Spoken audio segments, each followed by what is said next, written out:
History is haunted by days of incomprehensible horror. Few are darker than July 15, 1099, when the Crusaders entered Jerusalem.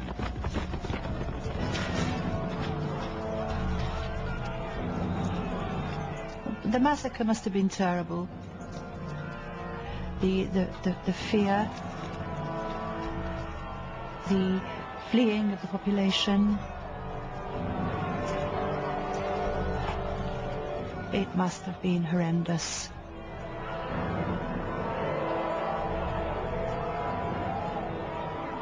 From a letter to the Pope from the Crusaders.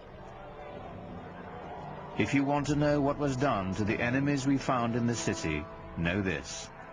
Our men rode in the blood of the Saracens up to the knees of their horses. They saw the holy city and they were in a state of exultation.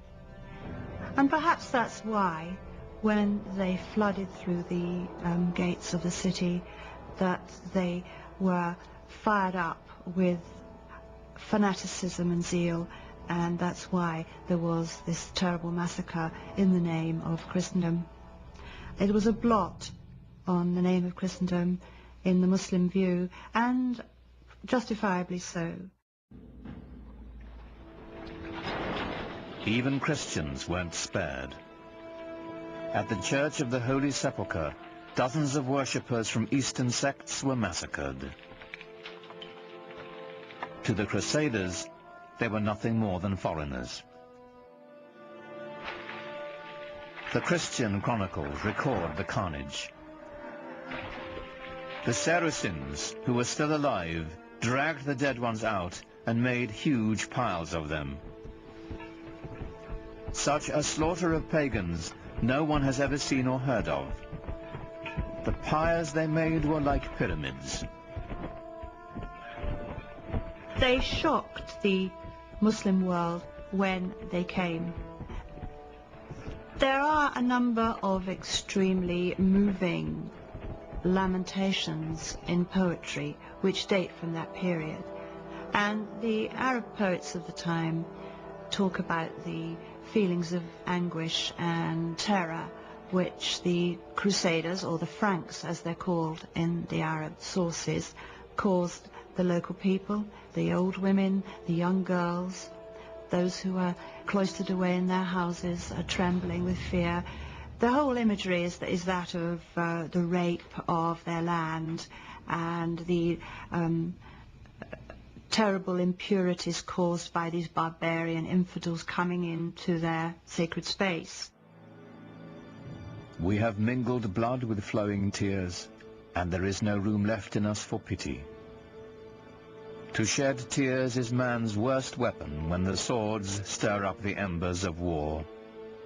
When blood has been spilt, when sweet girls must hide their lovely faces in their hands for shame.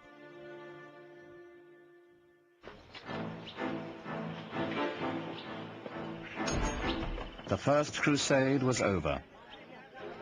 Of the 100,000 men who began the campaign, most would eventually return to Europe, having had only a glimpse of Muslim life.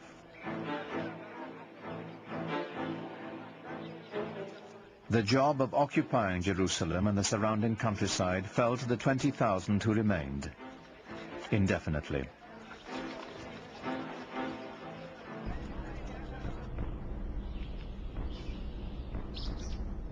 To secure their occupation, the intruders did here what they had done in Europe. They built castles. The Crusaders built the finest castles that the Near East has ever seen, and the proof of that is that they're still there. When everything else may have faded away, the Crusader castles remain a living testimony to their presence.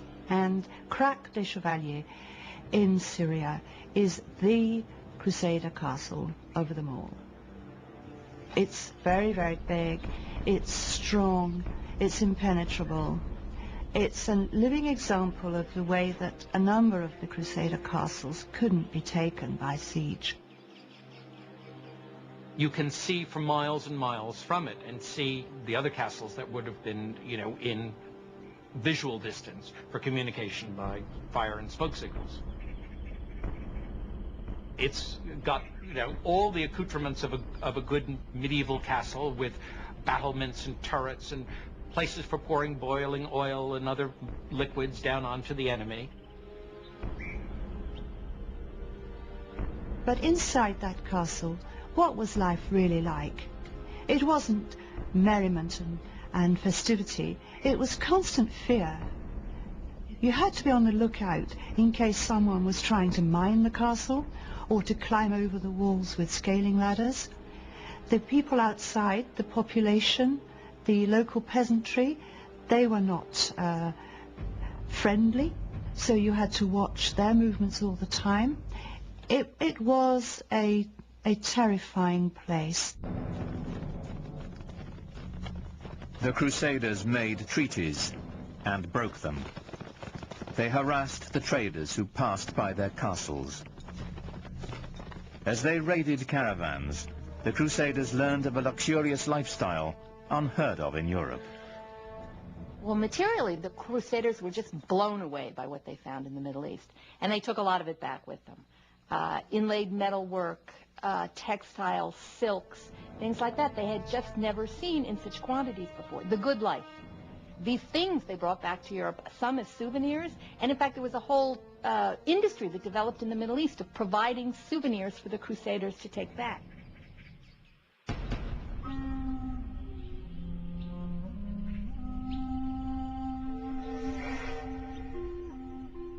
It is perhaps a Western bias to imagine the Crusaders were a decisive force in world events, devastating to the Islamic culture and trade.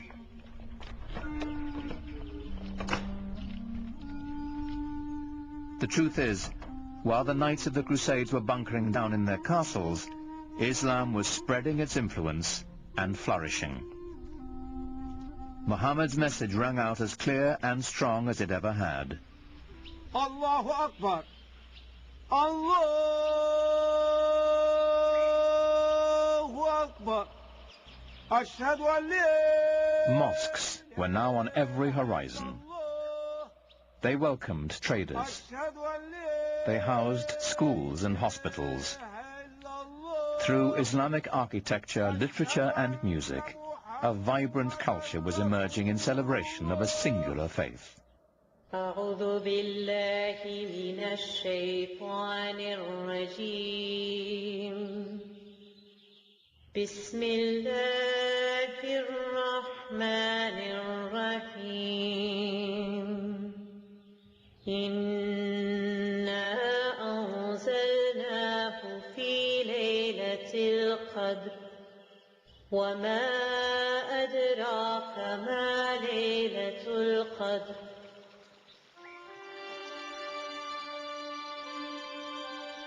Faith had launched an empire. Culture was now enlightening it. But ultimately, what united it was trade. For the Muslims, trade, like science, brought innovation. Business was expedited by a revolutionary concept called the sak, a cheque that could be written in Spain and cashed in India. Writing a